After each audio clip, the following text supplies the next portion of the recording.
I remember going to see Bob Rubin just after he left being Treasury Secretary.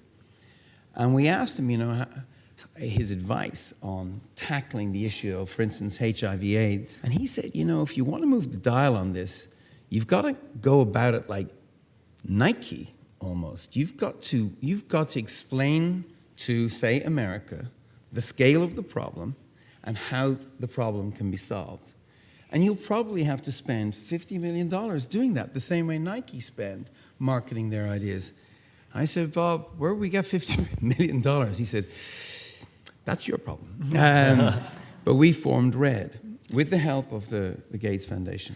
But RED was an attempt to sort of piggyback the great companies like Apple or Microsoft or Manny, fashion company Starbucks, smaller ones. You'll see at the French Open yesterday, everyone came out, all the great tennis players came out with their red tennis rackets because the head company has gone red.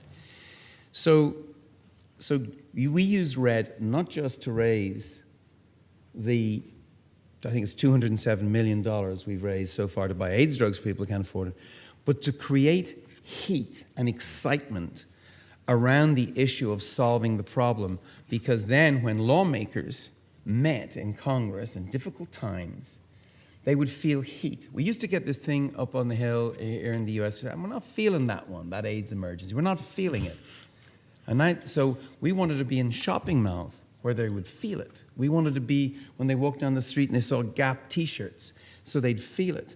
So that when it came to appropriations, and this year was a struggle to get funding for the Global Fund, the heat is very important. And that's what RED does.